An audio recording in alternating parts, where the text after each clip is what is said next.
Okey, bismillahirrahmanirrahim. Assalamualaikum warahmatullahi taala wabarakatuh. Salam sejahtera, selamat kembali lagi ke channel saya. Bagi video kali ini kita akan bincangkan soalan percubaan daripada Negeri Pahang tahun 2022. Baik, kita mulakan. Bagi soalan pertama, antara berikut yang manakah bukan merupakan unit asas bagi sistem unit SI. So daripada yang 7 tu, manakah yang bukan? Okey, kita tengok sini. Saat adalah unit bagi masa, betul. Kandela adalah unit untuk light tu, luminosity of light. Okey, betul. Sentimeter adalah unit untuk panjang, tapi dia ada melibatkan senti dekat situ. So bermaksud yang ni bukan unit SI lah. Sentimeter adalah C lah, cm. Senti di sini adalah suatu gantian prefix yang merujuk kepada darab 10 kuasa negatif 2. So this is not yet in base unit. Walaupun dia kuantiti asas, tapi bukan dalam unit SI. Mol betul betul lah dalam kuantiti ataupun dalam unit SI lah, dalam 7 tu, kuantiti bahan. Alright, nombor 1C. Nombor 2, antara berikut adalah graf Y melawan X. Okay, Y melawan X. Bila dia sebut Y melawan X, maksudnya Y duduk di paksi Y, yang disebut pertama tu berada di paksi Y, melawan X yang berada di paksi X. Okey, so kita baca dari atas ke bawah, Y melawan X, macam tu. Apakah hubungan bagi graf di atas? Kita tengok graf ni graf lurus. Okey, tetapi bermula di origin, mula di kosong. Maksudnya ini merujuk pada graf directly proportional, berkadar terus. So Y berkadar terus dengan X, itu jawapannya. Alright, kalau garis lurus tapi bermula di memintas di paksi Y, itu bukan directly proportional, to increase linearly. Kalau macam ni, increase linearly. Kalau macam ni, decrease linearly. Linear merujuk kepada perkataan lurus. So dalam kes ni masih lagi graf ni graf linear, tapi kalau dia dah mula dekat kosong, dia ada nama special lah, directly proportional. Nombor 3, graf halaju melawan masa. Nampak tak? Halaju melawan masa. Itu cara kita sebut dan nyatakan tajuk graf untuk satu pergerakan sebuah kereta. Alright, soalan tanya apa? Pernyataan manakah mengenai graf adalah salah? Soalan minta manakah yang salah. Kita cek satu-satu. Jika masa kosong, halajunya adalah 10 meter per saat. Tengok masa kosong. Tengok ya, masa kosong kat mana? Ni masa 20. Masa kosong di sini. Ya, this is time equals to 0 second. Ya, okey, berapakah halajunya? Tengok di paksi Y di atas ni, 10. Okey, betul. Betul. Jawapan untuk A adalah betul. Okey. Kecerunan graf adalah 0.5 meter per saat. ms negatif 1 0.5. Alright, kita tulis sini 0.5 ms negatif 1 untuk jawapan B.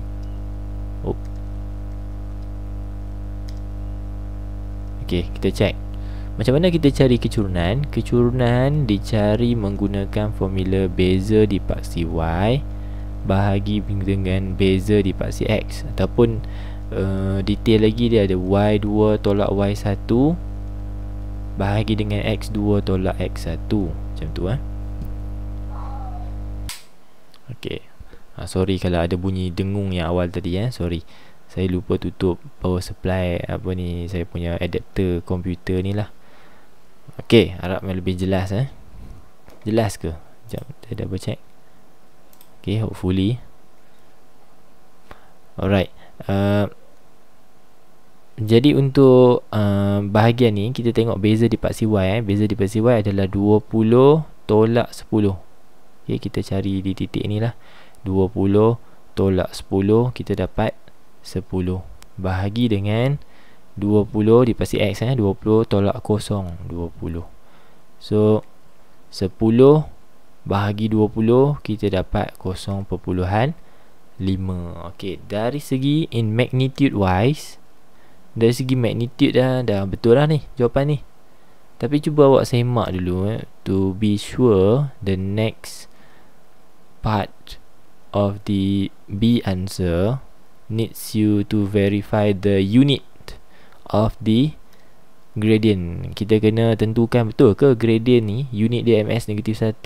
Cuba tengok unit untuk paksi y, ms negatif 1, y sahaja dan ms negatif 1. Dan kita bahagi sebab apa? Operasi ni kita buat operasi bahagi dalam gradient ni. So ms negatif 1 bahagi dengan unit paksi x pula. Yang ni unit untuk paksi y, ms negatif 1 bahagi dengan unit paksi x, second. Okey, second kuasa 1. Okey, second kalau tak ada kuasa, tak ada tulis apa-apa tu maksudnya kuasa 1 lah. Bila bawa naik atas jadi kuasa negatif 1, maka kita darabkan dengan second negatif 1. Okey, saya padamkan bahagian bawah ni supaya tak terkeliru. Padam.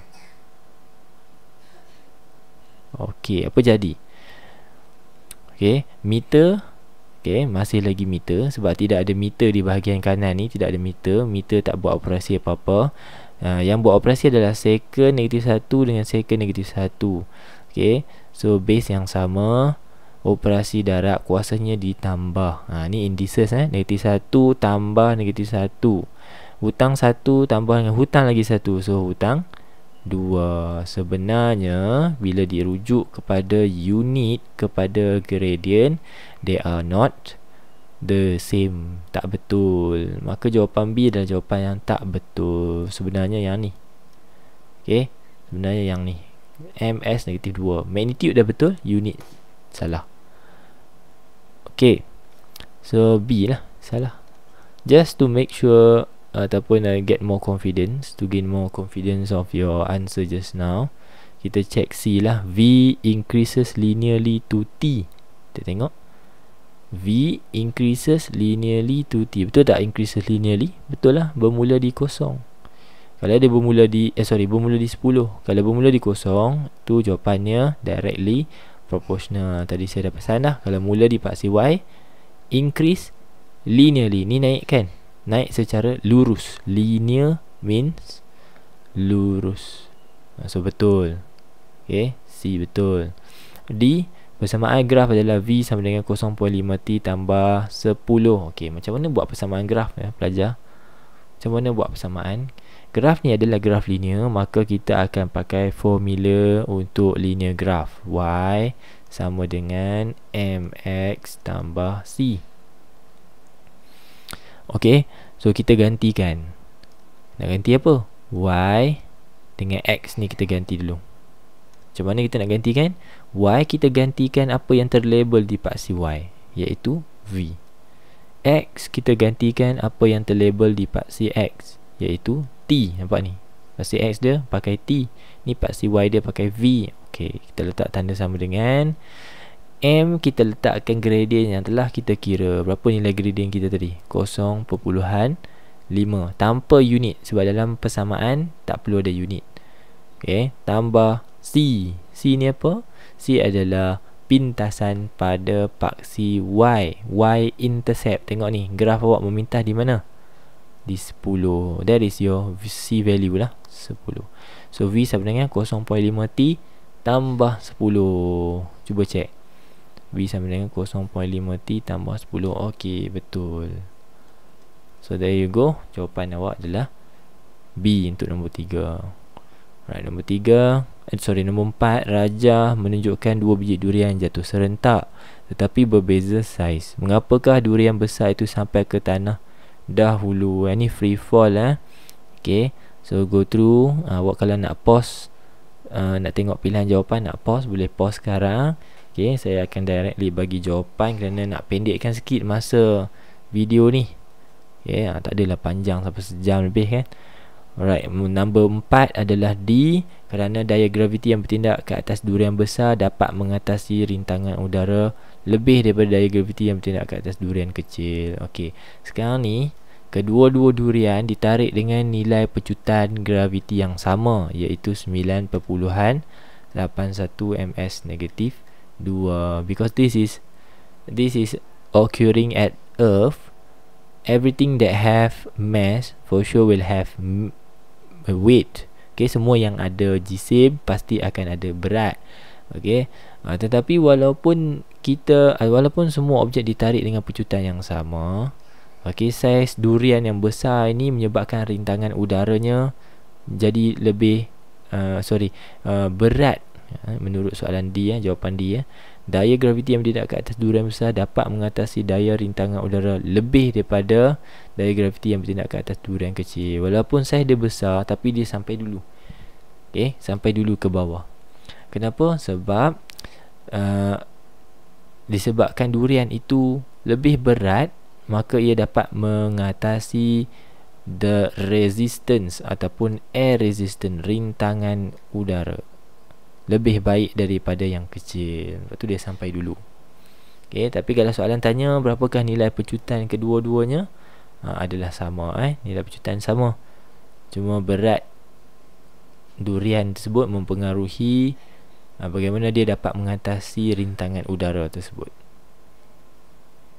Alright, kalau nak baca jawapan-jawapan lain boleh pause dulu. Okay, nombor 5, hukum gerakan Newton pertama menyatakan bahawa suatu objek akan kekal dalam keadaan pegun atau bergerak dengan hala jumlah jika tiada luar yang bertindak ke atasnya. Apakah konsep? Okay, ni adalah konsep untuk inersia. Nombor 5 adalah B. Konsep inersia ni apa? Satu objek yang pegun, kita letak satu objek duduk atas meja, dan apabila halajunya kosong, misalnya pegun at rest,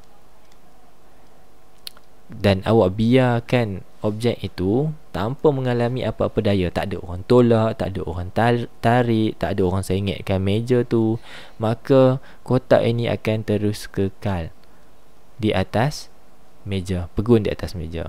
Ni yang bagi tahu ni bahawa for any object that is at rest will remain at rest. Setiap objek yang sedang dalam keadaan pegun akan terus pegun. Okay, kecuali ada daya luar yang mengganggunya ataupun daya luar yang bertindak ke atasnya. Kalau kita pergi ambil daya, kita tolak dia, geraklah dia. Kalau tak ada daya tu, maka tak bergerak. Okay, sama juga bola yang sedang bergolek di atas padang. Bola tu bergolek, bola tu ada halaju, katalah bola tu ada halaju 10 ms negatif 1 kan, sedang bergolek, okay, di atas rumput. Okay, bola tu sebenarnya mengikut hukum gerakan Newton pertama, bola tu akan terus bergolek sampai bila-bila. Tapi kenapa bola berhenti? Kerana ada daya luar lain yang mengganggunya. So daya yang kita sepak bola tu ke depan adalah force F, tapi malangnya dekat padang tu ada geseran, frictional force. Sebab itu bola tu akhirnya berhenti. By right, menurut Newton, hukum Newton yang pertama, bola tu akan terus bergolek sampai bila-bila. Itu secara ringkas apa yang berlaku dalam hukum gerakan Newton pertama. Okay, nombor 6, sebuah lori berjisim 2000 kg. Ni jisim adalah mass M, bergerak dengan halaju 22 ms negatif 1. Ini adalah halaju V. Berapakah momentum? Untuk kira momentum, P sama dengan M darab dengan V. Okay, hasil hasil darab jisim dan halaju objek tersebut. Jisim 2000 darab dengan halaju 22. Okay, cuba pause tengok, tekan kalkulator dapat berapa. Bagi soalan nombor 6, awak akan dapat 44,000 Newton second. Macam mana dapat Newton second ni? Okay, Newton second ni datang daripada formula momentum lah, formula momentum. Tapi ada unit lain yang awak boleh pakai selain pada Newton second, sebab Newton second tak directly daripada formula yang awak pakai ni. You might also use this unit. Okay, mass dalam kg, velocity dalam ms negatif 1. Boleh juga awak pakai untuk paper 2 unit kg ms negatif 1. Okay, so nombor 6 C, Moving on to next question. Alright. Rajah menunjukkan sebuah troli tanpa muatan sedang ditolak dengan daya F. Rajah 4.2, troli dengan muatan sedang ditolak dengan daya yang sama. Okey, daya sama. Okey, 1 tak ada muatan, tak ada barang. 2 ada muatan. Ni ada barang lah, tolak dengan daya yang sama. Bermaksud di sebelah sini jisimnya lebih besar berbanding dengan jisim di sebelah sini. Jisim lebih kecil. Okey. Soalan tanya, apa terjadi kepada pecutan? Okey, menurut hukum Newton ketiga, pecutan adalah datang daripada formula F equals to ma. Okey, jumlah daya sama dengan hasil darab jisim dan pecutan. Okey. So soalan tanya, apa jadi kepada pecutan rajah 4.2? 4.2 ni jisimnya besar. So apabila jisim besar, apa berlaku kepada pecutan? Kita tengok sini ya. Baik, daripada formula ni kita pisahkan M dengan A. Sebab kita nak tahu hubungan M dengan A, kita pisahkan M dengan A. Pastikan antara M dengan A ni ada tanda sama dengan. Contohnya kita bawa A ke depan. Bawa A ke depan, dapatlah kita sigma F bahagi dengan M. Saya susun semula sebab saya nak tahu hubungan A dengan M.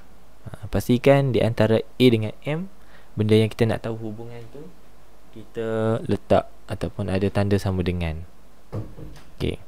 So daripada sini, apabila rajah 4.2 tu kita tahu jisimnya besar, so kita besarkan jisim, apa jadi kepada pecutan? Pecutan jadi kecil. Sebab yang ni hubungan antara atas dengan bawah, dia vice versa. Kalau awak banyak tengok video trial saya, ni cara saya lah. Tapi jangan jawab dalam exam dengan tanda anak panah naik, anak panah turun ya. Yang tu tak dibenarkan tidak dibenarkan dalam pemarkahan so bila jisim besar, pecutan akan kecil. Contohnya macam lori. Dalam kehidupan seharian kan, lori kalau dekat traffic light, lampu dah hijau, beberapa saat barulah lori tu kita nampak ada hal laju yang lebih besar. I mean pick up speed tu slower. Bermaksud pecutan lori lebih kecil kerana jisim lori biasanya lebih besar. Kalau motosikal, kita tengok lori dengan motosikal dekat traffic light, hidup je lampu hijau, confirm lah motosikal yang akan memecut dahulu. Motosikal pergi dululah, pecutannya tinggi sebab jisimnya kecil.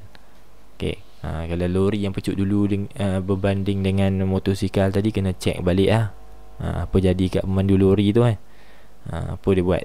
So jawapannya adalah pecutan berkurang. A 7 pecutan berkurang. Alright. Nombor 8, menunjukkan sebuah bola berjisim 0.8 kg dijatuhkan dari sebuah rumah pangsa. Pada masa sebelum menyentuh tanah, laju bola adalah 12 meter per saat sebelum jatuh ke tanah. Bermaksud apa? Masih ada hal laju So U lah, hal laju awal. Kenapa saya tahu ni U? Sebab saya dah baca dulu di depan dia, bola itu berhenti. Okey, akhirnya dia bagi tahu, soalan bagi tahu hal laju akhir kosong. Itu isi tersirat daripada soalan. So bola tu akhirnya berhenti, dah jatuh ke tanah, mestilah bola itu berhenti. So berhenti 2 saat selepas menyentuh tanah. Ini maklumat masa, time. Alright. Berapakah, soalan tanya, berapakah magnitude daya impulsive force yang bertindak ke atas bola itu? Untuk kira impulsive force, kita pakai formula F equals to mv minus mu. Saya tak nak pakai ni lah. Saya nak terus factorize V tolak U bahagi T. Ada tak formula ni dekat senarai formula? Kita check tengok. Tak silap saya ada je. Mana dia? Ada tak? Ada tak? Momentum ada.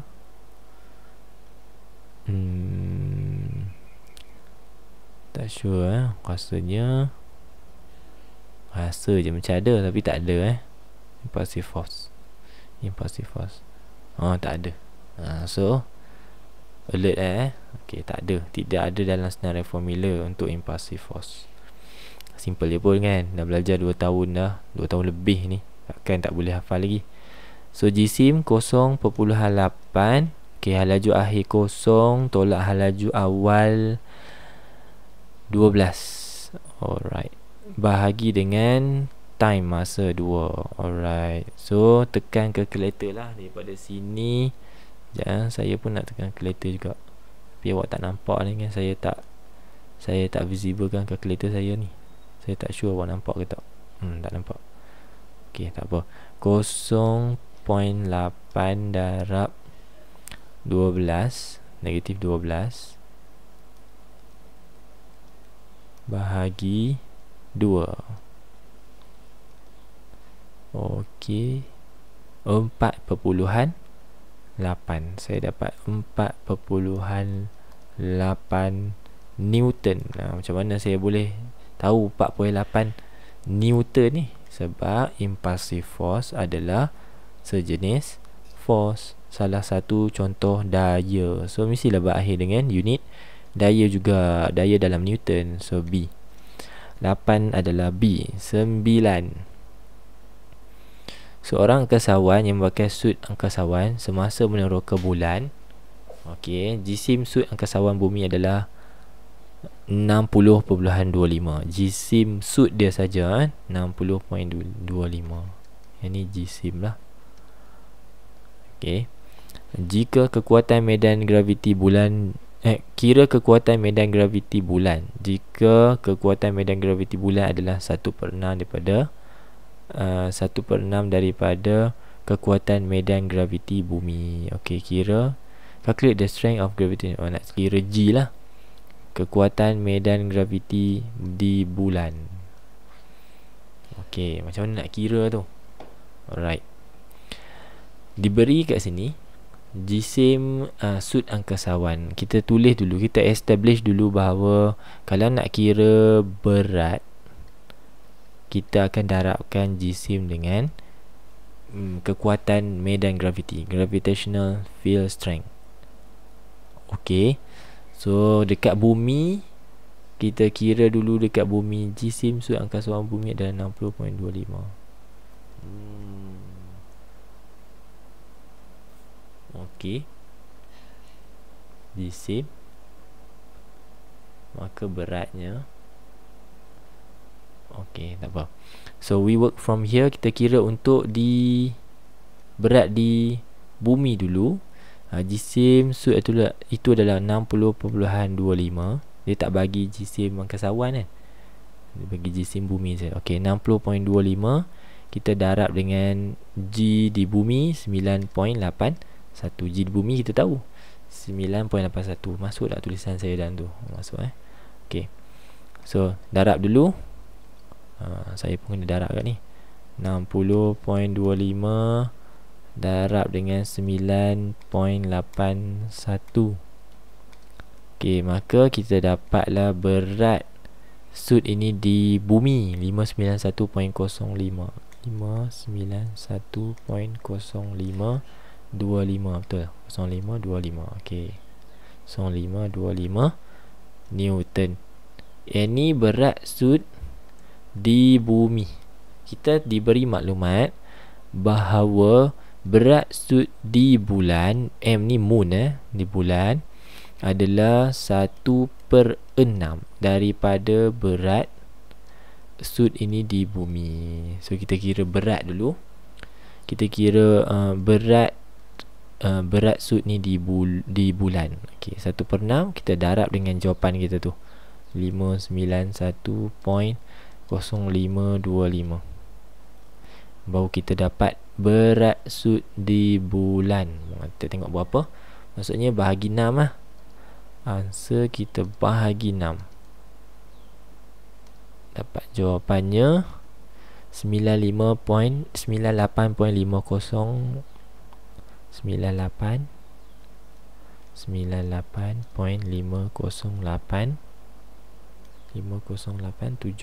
okey, 75. Ini adalah berat sud di bulan.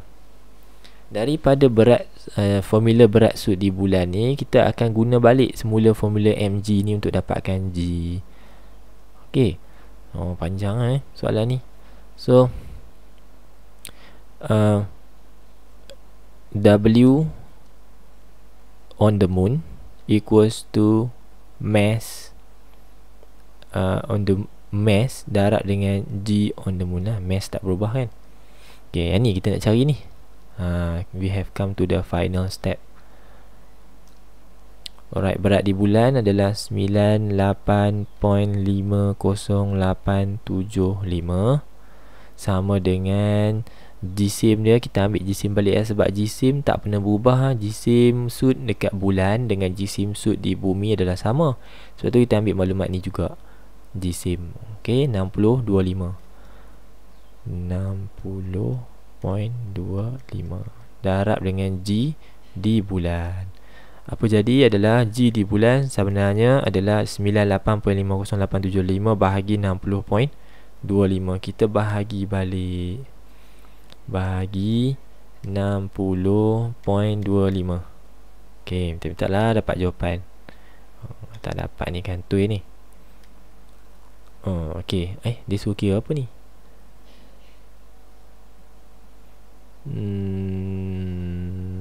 Okey, saya dapat kekuatan medan graviti di bulan adalah 1.6 1.635 ms negatif 2. Okey. Tu yang saya kira daripada kehendak soalan lah. Soalan kita calculate the strength of the gravitational field on the moon. Sebenarnya soalan tu minta cari apa ni? Kalau strength, kalau kekuatan medan graviti. Dia tak suruh cari berat pula kan. Tapi anyways, saya dah dapat pun beberapa maklumat yang memungkinkan kalau ada pembetulan semasa ujian lah kan. Mana tahu ada pembetulan yang saya tak sebab saya bukan mengajar di Pahang saya bukan mengajar di Pahang. Jadi saya tak tahulah kehendak soalan ni. Saya tak yakin dan saya tak pasti kehendak soalan. Kalau soalan sebenarnya minta berat sud di bulan, ini jawapannya 98.50875 Newton, which is di sini ni A ya. Nombor ni A lah, 98 A pula 98.51 D. Okey, jawapannya D lah kalau kita nak kira dari segi berat di bulan. Tapi kalau merujuk kepada kekuatan graviti, kekuatan medan graviti di bulan, this will be kalau saya prefer jawapan ni kalau paper tu saya akan kira sampai situ lah. Okey, hope penerangan saya dapat menjelaskan lah. Kalau dalam skema saya tengok tadi dia D kat sini D. Mungkinlah ada pembetulan dari segi pokok ataupun struktur soalan alright. So anyway, saya dah cuba selesaikan dalam dua kes lah. Kalau kekuatan maksudnya G di bulan ni cara dia. Kalau berat di bulan ni cara dia. Alright. 10. Hukum kegravitian semesta dirumuskan seperti rumus di bawah. Apakah yang berlaku pada R jika sekiranya daya graviti antara dua jasad bertambah? Daya graviti di antara dua jasad bertambah. Maksudnya kalau F bertambah, apa jadi pada R? R jadi makin dekat ke? Betul lah, R jadi makin dekat. Sebab satu dekat atas, F dekat atas, R dekat bawah. So kalau yang atas ni bertambah, yang bawah akan jadi berkurang. So the answer is A, 10A 11. Laju lepas escape velocity. Bagi sebuah kapal angkasa dari bumi bergantung pada. Okey, yang ni kita tengok balik formula escape velocity lah. Okey, escape velocity. Mari kita cari formula escape velocity. Ada tak dekat senarai formula? Jom kita cari.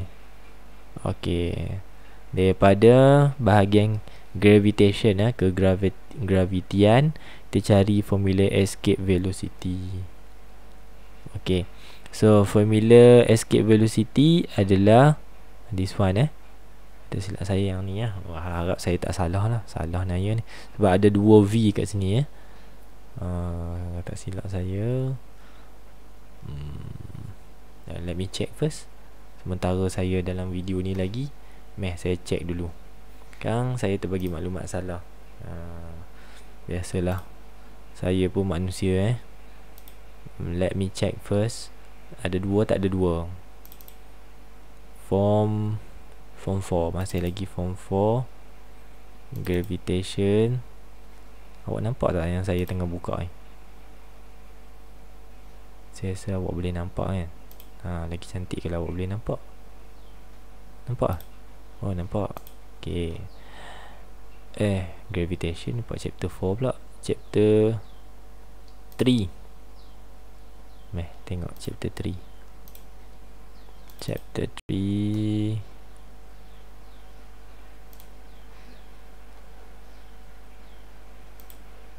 Mana slide-nya? Tu dia. Lambat nak muncul pun. Alright, ni escape velocity. Okay, ada 2. Okay, Alhamdulillah. Betul lah tu. So, V sama dengan square root of 2gm divide by R. Ni formula untuk escape velocity. Ada 2. Bermaksud ni lah formula untuk escape velocity nombor 9. Okay, moving on pula. Apa ni, kita teruskan dengan kehendak soalan. Soalan tanya apa? Sebelum tu kita salin dulu. Escape velocity adalah square root of 2gm bahagi dengan R. Soalan tanya, laju lepas bergantung pada apa? Okay, G ni adalah gravitational constant. M adalah jisim planet, bukan jisim objek. R adalah radius planet ataupun jarak daripada objek kepada pusat planet.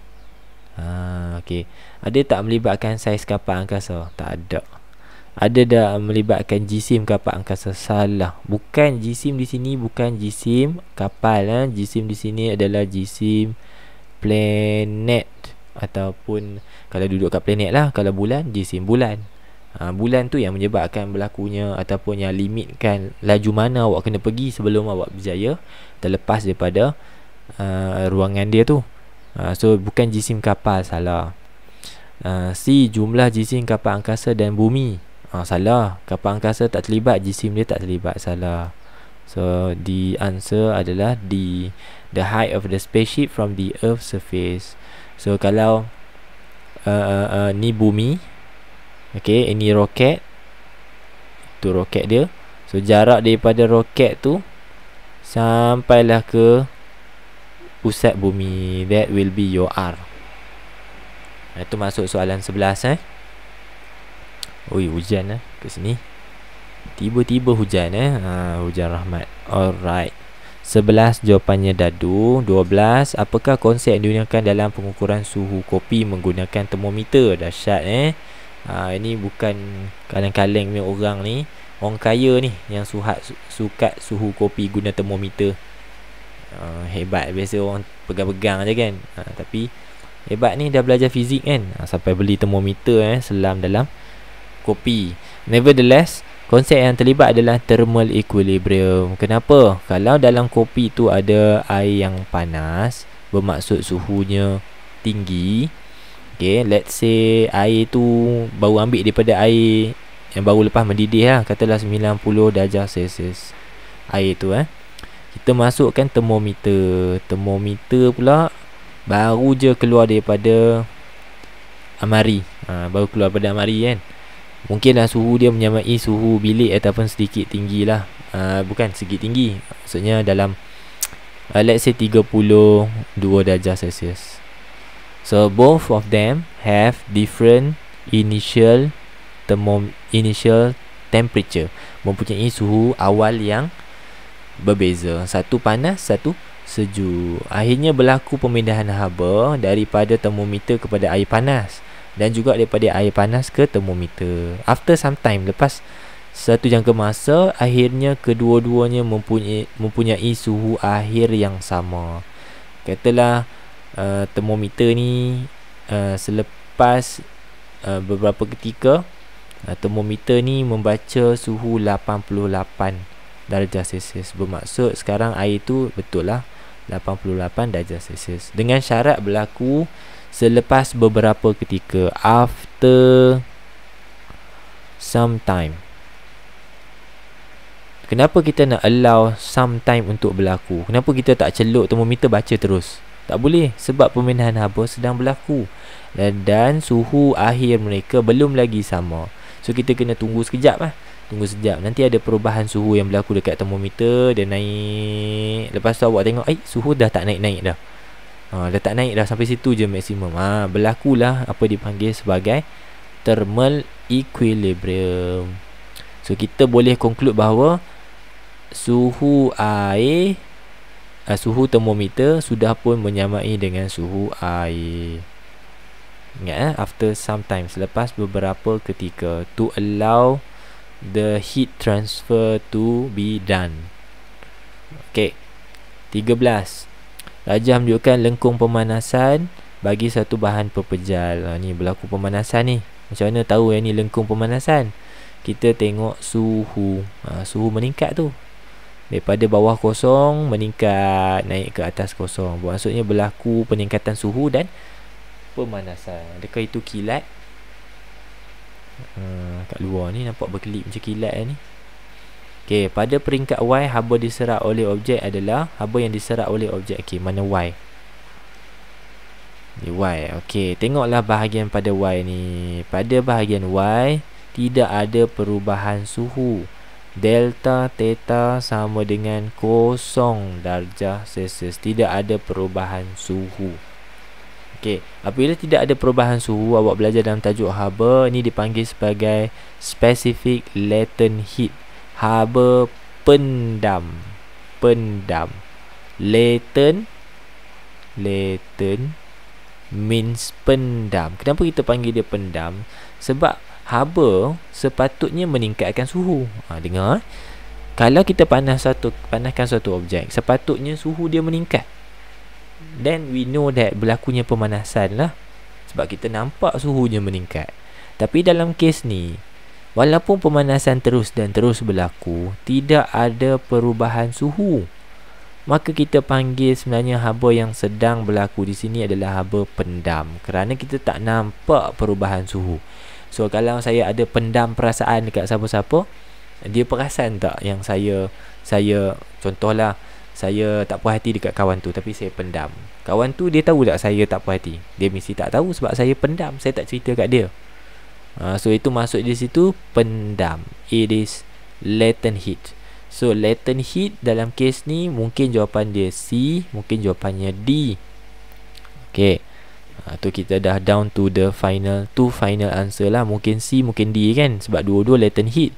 Okay, yang C adalah fusion, yang D adalah vaporization. Which one is the best answer? Yang paling tepat sekali will be C. Kenapa? Fusion adalah haba pendam tentu yang berlaku pada stage mana. Okay, fusion adalah suatu states of matter ataupun change of states of matter, perubahan, bahasa Melayu apa pula, perubahan states of matter. Okay, tak apalah, saya stick dengan bahasa Inggeris lah. Saya nak kena mahir bahasa Melayu ni, sebab nak ajar bahasa Melayu pula tahun depan sorry for that. So change of states of matter, perubahan jirim, keadaan jirim mungkin kot, daripada keadaan solid to liquid. Solid pepejal bertukar menjadi cecair, atau dari cecair bertukar menjadi pepejal. Yang ni melibatkan fusion. Okey. Betul lah tu. Ni kan daripada solid, lepas tu solid plus liquid, lepas tu liquid plus gas. Okey, dalam kimia pun awak ada belajar ni, sebab tu saya laju sikit lah. Kenapa bukan D? Kerana D, vaporization, melibatkan perubahan fasa dari liquid kepada gas, atau gas kepada liquid.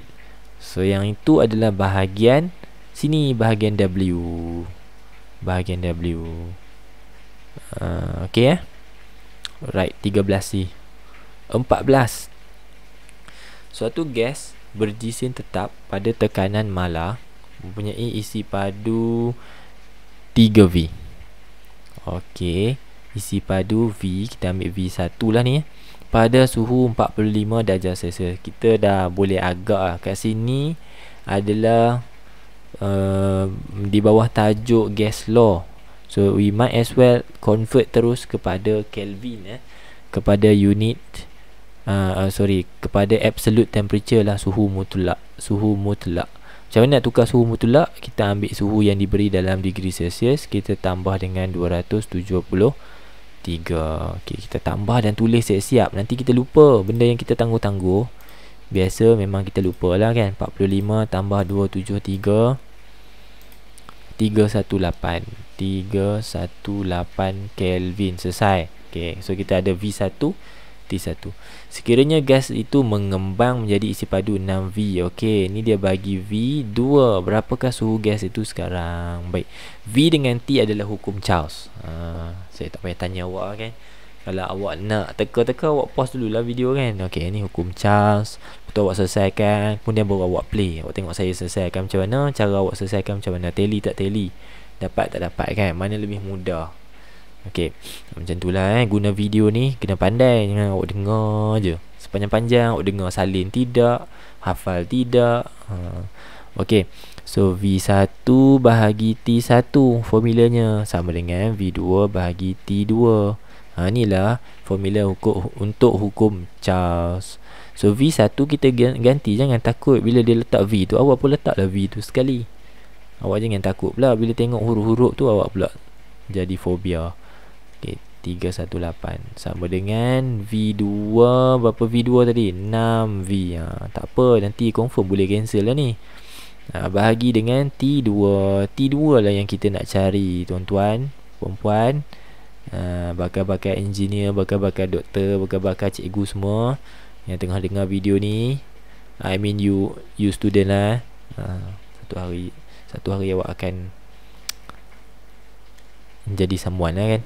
Alright, so V ni T2 ni kita letak di depan, rearrange. Okay, awak akan dapat susunannya sebagai 6V. Okay, betul tak? Yang ni pergi sini. Okay, 6V bahagi 3V darab dengan 318. Macam saya rearrange macam ni. Saya punya cara rearrange macam gini. Kadang-kadang tu matematik awak mungkin cara gaya bahasa penulisan awak sedikit berbeza, tapi saya yakin awak akan end up dengan jawapan yang sama lah. So V kita potong 6 bahagi 3. Tinggal situ lah, 6 bahagi 3 darab 318. Tekan kalkulator tu. Okay, 6 bahagi 3 dapat 2. Apalah tu pun kira. Okay, darab dengan 318. Okay, 636.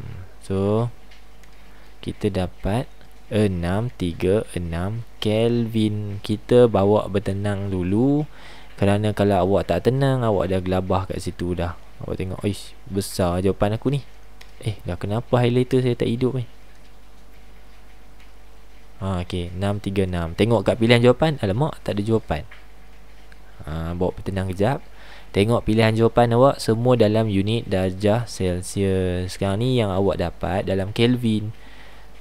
Tukar semula pelajar-pelajar, tukar semula. So T2 awak tu nak pergi degree Celsius kan. Kalau tadi tambah, nak balik kepada darjah Celsius, kita tolak 636 tolak 273. Okay, tolak sekarang. tolak 273. Dapatlah 363 darjah Celsius. Ada tak jawapan? Tu D. Okay, ini bukan kebetulan, memang macam gitu. Saya yakin awak lah kan, dalam real situation kan, dalam exam dah kira dah penat kira, dah rasa macam ni yang terbaik aku boleh buat ni. Kira dapat 636. Alamak, tak ada jawapan. 636 tak ada jawapan. Apa kata kita terbalikkan nombor ni? 363. Bantai lah. Kebetulan. Kebetulan jawapan akhir dia tu macam terbalik je. 636 363. Tapi jangan buat macam tu, pelajar-pelajar. Jangan buat macam tu. Ada cara dia. Ada cara yang lebih sopan untuk dapat jawapan akhir. Bukan menukar-nukar susunan nombor. Okey. Nombor 15. Rajah menunjukkan satu sistem ayunan. Okey, spring gantungkan bola logam, berbola logam, tapi ayunan tu berlaku dalam air. Okey, ayunan tu berlaku dalam air. Soalan tanya, graf manakah menunjukkan hubungan betul antara sesaran dan masa. Okey, kena tahu dulu apa berlaku sebenarnya ni pelajar. Ayunan ni apa berlaku? Pan dalam bahasa Melayunya. Okey, bahasa Inggerisnya adalah damping. Apa maksud damping dan pelembapan? Amplitude berkurang dengan masa. Okey. So kita tengok graf yang amplitude dia berkurang dengan masa. Ada tak amplitude berkurang dengan masa? Ni mungkin calon kita. Yang ni amplitude dia tak berkurang langsung. Salah. Yang ni amplitude dia berkurang juga. Mungkin calon-calonnya. Ini amplitude meningkat pula. Salah. So we down to 2. A dengan D. Jawapannya adalah A, kerana setiap kali berlaku damping, awak kena pastikan the period are always maintained. Okay, the period are always maintained. Maksud period adalah untuk menghasilkan satu ayunan lengkap ni. Nampak ni? Sini sampai sini.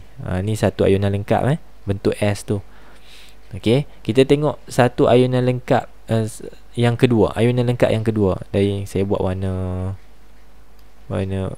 kuning So from here to here. Adakah periodnya maintain? Ini awak boleh pakai pembaris lah. Ni period, sini pun period. Nampak tak? Maintain tak? Maintain. So that will be your answer. Masalah kepada soalan D ataupun pilihan jawapan D adalah periodnya sekejap kat sini, kejap kat sini. I mean jadi semakin pendek lah. Kalau awak tengok the shape itself pun awak nampak dia macam cacat, dia makin pendek. Dia macam dekat sini okey, lepas tu dia jadi rapat pula. Jadi I mean dia puncak tu jadi makin rapat. Tu cara awak tengok lah. Nampak ni, puncak ke puncak ni maintain dia jarak dia, meaning that the period always equal. Yang tu dua faktor yang awak perlu tengok. Pertama, tengok amplitude. Amplitude mesti berkurang. Tu yang pertama. Yang kedua, tengoklah periodnya, mestilah maintain.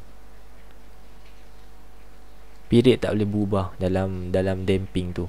So dia nampak jarak antara puncak ke puncak ataupun lembangan ke lembangan maintain setiap masa. Okey. 16. Gelombang bunyi dipantulkan daripada dinding konkrit. Perbandingan manakah betul mengenai gelombang bunyi terpantul dan gelombang bunyi tuju? Okey, incident sound dengan reflected sound, mana satukah yang betul? Okey, boleh pause dulu kalau nak baca nombor 16. Tapi jawapannya adalah A. Laju tak berubah. Dia pantul dengan hal laju ataupun laju yang sama. Okey, dalam pantulan semuanya tak berubah. Apa yang berubah? Arah saja berubah, direction saja. Laju tak berubah, wavelength tak berubah, frekuensi tak berubah, amplitude tak berubah. Pantulan ni kalau keluar exam makanan lah sebenarnya. Awak ingat pantulan semua tak berubah kecuali arah sahaja. Arah pantulan gelombang, arah gelombang terpantul, arah dia berubah. 17. Rajah menunjukkan gelombang air merambat melalui satu celah yang kecil. Okey, plane wave. entering a slit or a gap. Ini adalah keyword kepada suatu fenomena dipanggil diffraction. Diffraction bahasa Melajunya apa? Pembelawan. Apa berlaku dalam pembelawan? Satu plane wave masuk melalui celah, kemudian dia disebarkan. Disebarkan. Dalam bahasa Inggeris kita panggil it is spreads out. Nampak tak apa maksud disebarkan? Plane wave tu sebenarnya daripada satu arah, tiba-tiba disebarkan kepada banyak arah. Itu maksud sebar. Sebar, disebarkan. Yang tu yang pertama lah dari segi apa sebenarnya diffraction tu. Diffraction is a phenomena or wave phenomena in which plane wave is spreads out after passing through gap. Fenomena gelombang yang mana gelombang sata disebarkan selepas melepasi celah. Tu definition dia. Soalan tanya, which property of the diffracted wave is correct? Mana satukah ciri-ciri gelombang selepas melepasi gap ni? Jawapan untuk 17 adalah C ni ataupun pembelawan ni awak kena selalu kaitkan dengan amplitude. Sebab aplikasi kepada benteng ni adalah aplikasi yang berlaku di pantai. Dekat pantai yang berombak. Ni pantai sini pantai. Sini pantai. Pantai-pantai seperti di pantai timur, biasanya kita install ataupun kita letakkan benteng dan satu celah di antara benteng tu, supaya apabila gelombang daripada tengah laut di kawasan laut menghampiri pantai dalam bentuk plane wave macam ni, dia akan masuk ikut celah yang kita buat tu. Akhirnya gelombang tersebut akan terbelau kepada banyak arah. Tapi kita bukan sebenarnya nak bagi arah plane wave tu menjadi banyak arah. Tujuan utama kita adalah untuk memastikan amplitude gelombang yang sampai ke pantai adalah kecil. Kenapa cikgu? Amplitude yang kecil bermaksud tenaga gelombang telah pun dikecilkan, dilemahkan. Tujuan adalah menghasilkan kawasan air yang lebih tenang, calm. Calm macam lagu tu lah, Reksa apa benda tu, lagu yang viral tu kan, calm. Calm tu ataupun kawasan tenang ni sesuai dengan ataupun sesuai untuk aktiviti rekreasi. Kalau soalan paper 2 kan, kenapa awak pilih benteng, letak benteng tepi tu? Sesuai for recreation, riadah,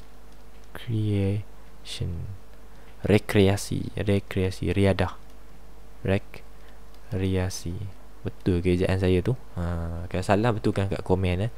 Kawasan riadah lah, nak bagi anak-anak ataupun kalau awak dah berkeluarga kan, awak nak biarkan anak awak mandi pantai, pastikan berada di kawasan yang ada benteng lah, yang ada gap. So ombak tu akan jadi lebih tenang kat sini, sesuai. 18. Raja menunjukkan satu susunan radar eksperimen dua celah yang yang ni cahaya masuk ikut dua celah. Apa berlaku adalah berlakunya interference. Interference ni apa? Berlakunya overlap ataupun superposisi di antara dua source. Ni kan cahaya akan masuk sini satu, dua-dua source ni akan overlap. Apa yang terhasil di skrin putih adalah seperti Raja 10B. Inilah hasil dia, X, Y, Z. Kenapa ada 3? Sebab 3 warna. Cahaya monochromatic light ni adalah cahaya mempunyai satu warna saja. Satu warna saja. So kita try lah. Yang pertama, cahaya yang berwarna X. Kedua, cahaya berwarna Y. Yang ketiga, cahaya yang berwarna Z. Kita tak tahulah warna ni warna apa kan. Tu kehendak soalan tu. Soalan tanya, apakah color-color XYZ? Okey, belajar. Soalan ni soalan famous. Soalan ni soalan kerap keluar. Kalau awak bernasib baik, awak tahu cara selesaikan soalan ni, senyumlah awak dalam dewan. Kalau tak, saya tak tahulah kan apa nasib awak kan. Agak boleh lah daripada beberapa kali awak tengok video saya ni, tolong siapa yang baru saja jumpa channel saya ni, tolong like, tolong share, tolong komen. Kemudian bila awak dah rasa macam video-video yang saya buat ni tahun 2022 ni, awak baru jumpa yang 2022, awak baru kenal channel saya ni, tolong tengok balik trial 2021. Saya ulang, tolong tengok balik semua video-video yang saya videokan tahun 2021. They are all equals, and they are all semua equally important to 2022. Kalau 2022 kan, kita tinggal lagi berapa minggu lagi dah. Takut saya tak sempat lah kan untuk videokan semua yang 2022. So tengok 2021 pun banyak soalan macam ni. Kenapa saya suruh? Sebab ada banyak.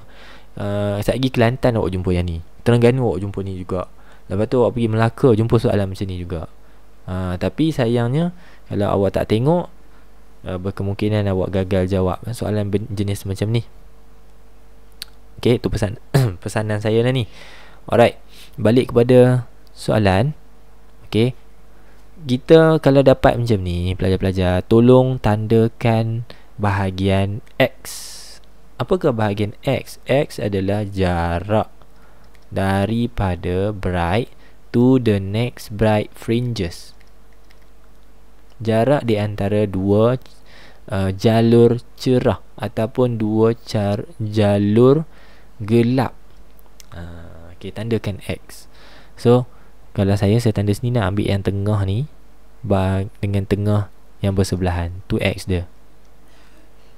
Okay, yang ni pula tandakan X dia. Oh, lebih besar X dia. Ni X kat sini pendek, X kat sini panjang lagi. X kat sini lagi panjang. Macam tu. That is the idea, the first idea. Kena awak tahu bahawa X tu dalam tiga-tiga XYZ punya result berbeza. Ada yang panjang, ada yang pendek. Itu yang pertama, first step. Now, using the formula of interference, lambda sama dengan AX over D. I need you to highlight dua tempat yang penting. Pertama adalah benda yang awak dah highlight tadi, awak dah cari tadi, X. X adalah jarak di antara jalur gelap ke jalur gelap yang bersebelahan. Satu lagi adalah highlight lambda. Kenapa highlight lambda? Lambda is wavelength, panjang gelombang. Setiap warna mempunyai lambda yang tertentu. Saya ulang, setiap warna mempunyai lambda tertentu. Maksudnya lambda untuk hijau tak sama dengan lambda biru, lambda kuning tak sama dengan lambda merah. Macam tu. So kita cuba hubung kaitkan X yang soalan bagi ni dengan warna. Saya tulis sini warna. Ingat wavelength untuk merah tak sama dengan wavelength untuk biru, tak sama panjang. Okey, saya stopkan kat situ. Dulu masa awak sekolah rendah ataupun even early sekolah menengah, awak ada belajar ni, Michael Jackson kena halau balik India Utara. Saya tak pasti macam mana cara gaya bahasa ataupun teknik akronim yang cikgu awak pakai, tapi yang ni yang saya suka gunalah. Okay, Michael Jackson kena halau balik India Utara. Apa ni? Merah, jingga, kuning, hijau, biru, indigo, ungu. Okay, susunan ni adalah susunan visible light, cahaya nampak ataupun wavelength lah, daripada merah yang mempunyai wavelength paling panjang, longest, sampailah ungu yang mempunyai wavelength yang paling pendek, shortest. So daripada sini kita cuba kaitkan. Oh, panjang betul soalan ni cikgu. Panjang lah. Kalau awak, this is all the process yang berlaku dalam kepala. Sebenarnya kalau awak dah dapat konsep, benda tu awak boleh buat dengan cepat. Tak perlu tulis semua benda ni. Okay, saya cerita detail lah kan. Benda dah ada video, saya cerita detail. Kalau awak rasa macam panjang cikgu ni cerita 2021, video pertama awak tengok tu saya dah cerita benda ni dah. Video kedua, ketiga, okay, dah dapat dah. Maksudnya video ni awak tak perlu dengar semua benda celoteh saya yang detail-detail ni. Okay, tapi in case awak belum tahu cara selesaikan, macam ni cara awak selesaikan. Now, final part. Macam mana kita nak selesaikan? Awak tengok sini. Untuk Z, nilai X dia paling panjang, longest. Apa jadi kalau X longest? X longest bermaksud lambda dia juga paling longest. Itu hubungan antara lambda dengan X. Kalau lambda panjang, satu warna yang dengan panjang gelombang yang panjang, maka nilai X juga adalah panjang. Sebab lambda dekat atas, X pun dekat atas. So X longest means lambda dia juga longest. Yang ni X yang paling pendek, X shortest. Bermaksud lambda yang kita sedang gunakan, lambda dia juga adalah lambda yang shortest. Mari kita tengok calon-calonnya. Okay. Kalau nak pause, nak salin dulu boleh pause. Kalau tak, kita tengok pilihan jawapannya. Okay, mari tengok jawapannya. Nombor 18, yang manakah yang paling tepat? Saya padam ni. So Z kena pilih yang paling panjang lah. Kuning, biru, merah. Okay. Nampak kat situ merah kan? Nampak kat situ merah. Tapi kita tengok yang lain jugalah. Okay. So long story short, merah, kuning, biru. Betul tak? Merah paling panjang, biru paling pendek. Merah paling panjang, biru paling pendek, kuning tengah-tengah. Kuning di antara. Kuning di antara, bukan tengah-tengah. Di antara. Itulah jawapan kita tu. Itulah dia jawapan kita. So once awak dah dapat konsep ni, awak akan skip lah benda-benda ni, interference benda ni kan. Awak akan skip macam ni. Awak akan tengok, okay, ni interference. Lepas tu dia bagi 3. Okay, pilih. Okay, ni yang paling panjang, X paling panjang, maksudnya lambda paling panjang. Awak pun pilih mana lambda paling panjang. Okay, 1. Kemudian ni pendek, X pendek, mesti lambda dia paling pendek. Okay, mana paling pendek?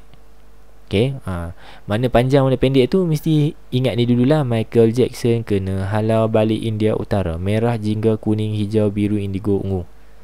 Saya dapati student saya ada yang hafal dengan cara lain. Terpulang. Macam mana cara awak menghafalnya? Okay, asalkan boleh selesai lah kan. 19. Rajah menunjukkan keadaan perkataan audit dilihat melalui satu kata pembesar. Fenomena apa yang berlaku? Yang ni pembiasan, cahaya masuk, berlakunya magnification, direct. 19C. Dan soalan terakhir untuk video bahagian 1 ni adalah soalan 20. Sudut genting adalah C. Rajah menunjukkan sinar cahaya yang betul. Okey, tengok soalan ni dekat SBP baru ni 2022 sudah ada soalan ni. Apa itu critical angle? Critical angle adalah incident angle in which refraction angle adalah 90 darjah. Okay, dia adalah sudut 7. Betul tak dia sudut 7? Betul. Ni sudut 7, sudut 7, sudut 7, sudut 7. C adalah sudut 7. Dengan syarat apa yang berlaku adalah pembiasan tu berlaku pada sudut 90 darjah. Yang ni betul tak 90 darjah? Salah. Ni betul. Yang ni salah. Apa pula 90? Ni kosong. Betul dengan normal line. Ni lagi tak betul lah. Lagi nonsense. Saya tulis ni ada sudut dia kat sini. Ni bukan 90, salah. Yang ni 90 darjah, betul.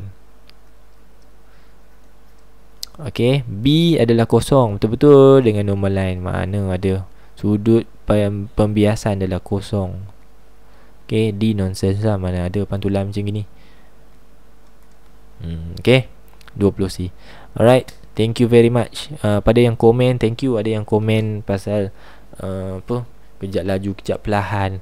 Ada yang komen pasal suara, kualiti suara tak berapa kuat. Ni saya dah cuba naikkan sikit Thank you untuk yang komen. Harap boleh share lebih banyak. Harap boleh, kalau awak tiba-tiba dapat hidayah, contohlah kan, tengok video ni rasa senang je macam ni, okay, share dengan kawan awak atau ajar kawan awak supaya kekal dalam ingatan awak tu. So the more you share, the more you practice, okay, the more you get. Thank you, good luck. Ada berapa hari lagi. Terima kasih, guna masa sebaiknya. All the best. Jumpa lagi. Assalamualaikum. Bye.